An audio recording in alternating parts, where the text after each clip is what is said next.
Ernakulam ചോറ്റാനിക്കരയിൽ ആൺസുഹൃത്തിന്റെ ആക്രമണത്തിനിരയായ POCSO case അതിജീവിതയുടെ ആരോഗ്യനില ഗുരുതരമായി തുടരുന്നു. വെന്റിലേറ്ററിന്റെ സഹായത്തോടെയാണ് കൊച്ചിയിലെ സ്വകാര്യ ആശുപത്രിയിൽ പെൺകുട്ടി കഴിയുന്നത്. കേസിൽ പ്രതിയായ തലയോലപ്പറമ്പ് സ്വദേശി അനൂപുമായി പെൺകുട്ടിയുടെ വീട്ടിൽ ഇന്ന് തെളിവെടുപ്പ് നടത്തും. വിവരങ്ങളുമായി രേണുക രാജേന്ദ്രൻ ഉണ്ട്. രേണുക, ഈ അതിജീവിതയുടെ ആരോഗ്യനില ഗുരുതരമായി തുടരുകയാണ്. അതുപോലെ തന്നെ അന്വേഷണം ഇപ്പോൾ എങ്ങനെയാണ് പുരോഗമിക്കുന്നത്? ഇപ്പോൾ കുട്ടിയുടെ ആരോഗ്യനില അതീവ ഗുരുതരമായ അവസ്ഥയിൽ തന്നെ തുടരുകയാണ്. തലച്ചോറിനുണ്ടായ ഒരു ക്ഷതമേക്കൽ അല്ലെങ്കിൽ തലച്ചോറിനാണ് കാര്യമായി പരിക്ക് പറ്റിയിരിക്കുന്നത്. അതാണ് ഈ കുട്ടി ഒരു അതീവ ഗുരുതര അവസ്ഥയിലേക്ക് കൊണ്ടുപോയിരിക്കുന്നത് വേണം മനസ്സിലാക്കാൻ. നിലവിൽ പ്രതിയായ ആൺസുഹൃത്ത് തലയോലപ്പറമ്പ് സ്വദേശി അനൂപിനെ പോലീസ് ഇന്നലെ വൈകുന്നേരം തന്നെ അറസ്റ്റ് ചെയ്തിരുന്നു. വധശ്രമവും ബലാത്സംഗം അടക്കമുള്ള കുറ്റങ്ങൾ ചുമത്തിയാണ് പ്രതിക്ക് നേരെ അറസ്റ്റ് രേഖപ്പെടുത്തിയിരിക്കുന്നത്. പെൺകുട്ടിയുടെ അമ്മയുടെ മൊഴിയുടെ അടിസ്ഥാനത്തിലാണ് ഈ അറസ്റ്റും രേഖപ്പെടുത്തിയിരിക്കുന്നത്. പ്രതിയുമായി ഇന്ന് തന്നെ പെൺകുട്ടിയുടെ വീട്ടിൽ ചെന്നൊരു തെളിവെടുപ്പും നടക്കുന്നുണ്ട്. ഇന്നലെ തന്നെ ഫോറൻസിക് സംഘം സ്ഥലത്തെത്തി പരിശോധനകൾ നടത്തിയിട്ടുണ്ട്. അതിന്റെ ഫലപ്രഖ്യാപനം കൂടി അല്ലെങ്കിൽ എന്റെ ഫലം കൂടി വരേണ്ടതുണ്ട്.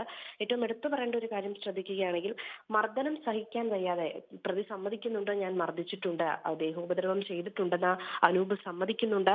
മർദ്ദനം സഹിക്കാൻ വയ്യാതെ പെൺകുട്ടി തന്നെ ഷാള് കഴുത്തിൽ കുരുക്കി ആത്മഹത്യക്ക് ശ്രമിച്ചതാണെന്നാണ് പ്രതി അനൂപ് പറയുന്നത്. ഇത് എത്രമാത്രം വാസ്തവമുണ്ട് എന്നൊരു കാര്യത്തിൽ, ഇതിൽ എത്രത്തോളം വാസ്തവമുണ്ട് എന്നൊരു കാര്യത്തിൽ പോലീസ് അന്വേഷണം തുടരുന്നുണ്ട്.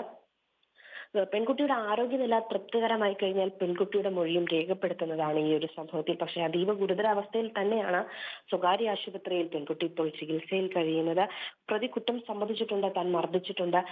സംഭവം ഈ ഒരു അവസ്ഥയിലേക്ക് എത്തിക്കാൻ കാരണം ചോദിച്ചപ്പോൾ മറ്റൊരു സുഹൃത്തുമായി അല്ലെങ്കിൽ മറ്റൊരു ആൺസുഹൃത്തുമായി കുട്ടി സംസാരിക്കുന്നത് തനിക്ക് ഇഷ്ടമല്ല, കുറെ ദിവസങ്ങളായി മറ്റൊരാളുമായി ഈ കുട്ടി സംസാരിക്കുന്നുണ്ട്, താൻ വിലക്കിയിട്ടും അവൾ അതിൽ നിന്നും പിന്മാറിയില്ല, അതിനാലാണ് ദേഹോപദ്രവം ചെയ്തതെന്നാണ് പ്രതി അനൂപ് പറയുന്നത്. എന്തെന്നാലും പെൺകുട്ടി ആത്മഹത്യ ചെയ്യാൻ ശ്രമിച്ചു എന്നതാണ്, അല്ലെങ്കിൽ പെൺകുട്ടിയാണ് ഷാൾ കഴുത്തിൽ കുരുക്കി ആത്മഹത്യക്ക് ശ്രമിച്ചതെന്നതാണ് അനൂപ് പറയുന്നത്. പെൺകുട്ടിയുടെ ആരോഗ്യനില മെച്ചപ്പെട്ടിട്ട് വേണം ഈ ഒരു കാര്യത്തിൽ കൂടുതൽ വസ്തുത മനസ്സിലാക്കേണ്ടത്. താൻ മർദ്ദിച്ചിട്ടുണ്ട് എന്ന് പ്രതി സമ്മതിക്കുന്നുണ്ട്. ഒരു വർഷത്തോളം ആയി ഇരുവരും ഇൻസ്റ്റാഗ്രാം പരിചിതരാണ്. ഒരു വർഷത്തോളമായി ഇരുവരും ബന്ധം തുടരുന്നുണ്ട്. വധശ്രമത്തിനും ബലാത്സംഗം അടക്കമുള്ള കുറ്റങ്ങളാണ് ഇയാൾക്കെതിരെ ചുമത്തിയിരിക്കുന്നത്. നിലവിൽ പ്രതിയുടെ അറസ്റ്റ് രേഖപ്പെടുത്തിയിട്ടുണ്ട്. ഇന്ന് പ്രതിയെ വീട്ടിൽ കൊണ്ടുപോയി മൊഴിയെടുപ്പും മറ്റു കേസിന് ആവശ്യമായ മറ്റു സംഭവങ്ങളും കണ്ടെത്തുന്നതാണ്. അതോടൊപ്പം തന്നെ പെൺകുട്ടി അതീവ ഗുരുതരാവസ്ഥയിൽ, അതോടൊപ്പം തന്നെ ക്രൂരമായ മർദ്ദനത്തിന് ഇരയായിട്ടുണ്ട്. ഈ ആൺസുഹൃത്തിൽ നിന്നും നിരന്തരമായി ഓരോരോ വിഷയങ്ങളെ ചൊല്ലി മറ്റുള്ളവരുമായി സംസാരിക്കുന്നതും എന്നിങ്ങനെ നിരന്തരമായ പല വിഷയങ്ങളെ ചൊല്ലി സ്ഥിരമായി ഒരു ഇരയാകുന്ന കുട്ടി തന്നെയാണ്. സ്ഥിരമായി മർദ്ദനത്തിന് ഇരയാകുന്ന കുട്ടിയാണ്. ശനിയാഴ്ച രാത്രി 11 മണിക്ക് വീട്ടിലെത്തി ഇയാൾ ഇതേ വിഷയത്തെ ചൊല്ലി തന്നെയാണ് ഇവർ തമ്മിൽ വാക്കുതർക്കം ഉണ്ടാവുകയും അവിടെ വെച്ച് ആ പെൺകുട്ടി ഇയാൾ ഉപദ്രവിക്കുകയും, ഈ ഉപദ്രവം സഹിക്കാൻ കഴിയാതെ അല്ലെങ്കിൽ മർദ്ദനം സഹിക്കാൻ കഴിയാതെയാണ് പെൺകുട്ടി ഷാൾ കഴുത്തിൽ കുരുക്കി ആത്മഹത്യക്ക് ശ്രമിച്ചതെന്നാണ് ഇയാൾ പറഞ്ഞത്. അതോടൊപ്പം തന്നെ പെൺകുട്ടി ഇങ്ങനെ ആത്മഹത്യക്ക് ശ്രമിക്കുന്ന സമയം ഇയാളും അതോടൊപ്പം തന്നെ വീട്ടിലുണ്ടായിരുന്നു. പെട്ടെന്ന് ഈ പ്രതി പരിഭ്രാന്തനായി പെൺകുട്ടിയുടെ ഷാള് കഴുത്തിൽ നിന്നൂരി പെൺകുട്ടിയെ ബെഡിൽ കിടത്തിയതിനു ശേഷം വെള്ളം ഒഴിച്ച് ഉണർത്താൻ ശ്രമിച്ചപ്പോഴും അവൾ അബോധാവസ്ഥയിലായിരുന്നു. മരിച്ചു എന്ന് കരുതിയാണ് താൻ അവിടെ നിന്ന് രക്ഷപ്പെട്ടത് എന്നാണ് പ്രതി പറയുന്നത്. അബോധാവസ്ഥയിലായിരുന്നു. പലതവണ തട്ടി ഉണർത്തിയിട്ടും അവൾ എഴുന്നേറ്റില്ല, വെള്ളം കുടഞ്ഞു നോക്കിയിട്ടും അവൾ എഴുന്നേറ്റില്ല. അവൾ മരിച്ചു എന്ന് കരുതിയാണ് ഞാൻ ആ സംഭവ സ്ഥലത്ത് നിന്ന് രക്ഷപ്പെട്ടതെന്നാണ് പ്രതി പറയുന്നത്.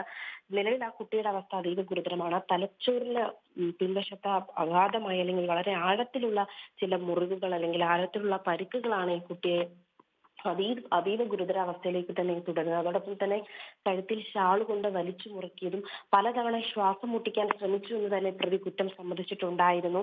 അപ്പോൾ അവൾ മരിച്ചു എന്നു പ്രതി കരുതിയാണ് അവിടെ നിന്ന് മാറിയതെന്നാണ് പറഞ്ഞത്. നിലവിൽ ഒടുവിലായിരുന്നു പ്രതിയെ, പക്ഷെ ചോറ്റാനിക്കര പോലീസ് ഇന്നലെയോടെ തന്നെ പ്രതിയെ കസ്റ്റഡിയിൽ എടുത്തിട്ടുണ്ടായിരുന്നു. വൈകുന്നേരത്തോടെ തന്നെ പ്രതിയുടെ അറസ്റ്റും രേഖപ്പെടുത്തിയിട്ടുണ്ടായിരുന്നു. നിലവിൽ 2 കേസുകളിലെ പ്രതി കൂടിയാണ് ഇയാൾ. കഞ്ചാവ് കേസിലും അടിപിടി കേസുകളിലും തലയോലപ്പറമ്പിലും പീരുമേടിലും 2 പോലീസ് സ്റ്റേഷനിൽ ഇയാൾക്കെതിരെ കേസ് ഉണ്ടായിരുന്നു. ഒരു ക്രിമിനൽ പശ്ചാത്തലമുള്ള ഒരു സ്വഭാവക്കാരനായാണ് ഇയാളും. അപ്പോൾ ഒരു വർഷമായി ഇൻസ്റ്റഗ്രാം പരിചയത്തിലാണ് ഇവർ തമ്മിൽ ഒരു ബന്ധത്തിൽ ഏർപ്പെടുന്നതെന്ന് വേണം മനസ്സിലാക്കാൻ. നിലവിൽ പ്രതി കുറ്റം സമ്മതിച്ചിട്ടുണ്ട്. ഇന്ന് തന്നെ കുട്ടിയുടെ വീട്ടിലെത്തി ഇയാളുമായി ഒരു തെളിവെടുപ്പ് നടത്തുന്നുണ്ട്. ഏറ്റവും നിർണായകമായ ഒരു സംഭവം നോക്കുകയാണെങ്കിൽ അതീവ ഗുരുതരാവസ്ഥയിൽ കുട്ടി ആ ഗുരുതരാവസ്ഥ തരണം ചെയ്തു എന്ന നിലവിൽ ഡോക്ടർ അല്ലെങ്കിൽ ആരോഗ്യ വിദഗ്ധർ ഒന്നും തന്നെ പറയുന്നില്ല.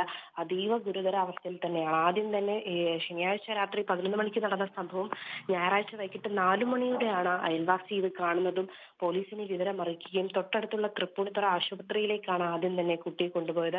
പക്ഷേ ഗുരുതരാവസ്ഥ അല്ലെങ്കിൽ അതീവ ഗുരുതരാവസ്ഥയാണ് ആരോഗ്യമെന്ന് മനസ്സിലാക്കിയാണ് മെഡിക്കൽ ട്രസ്റ്റ് ആശുപത്രിയിലേക്ക് കുട്ടിയെ നിലവിൽ മാറ്റിയിരിക്കുന്നത്. അവിടെ വെന്റിലേറ്ററിന്റെ സഹായത്തിൽ കുട്ടിയുടെ ചികിത്സകൾ തുടരുന്നുണ്ട്.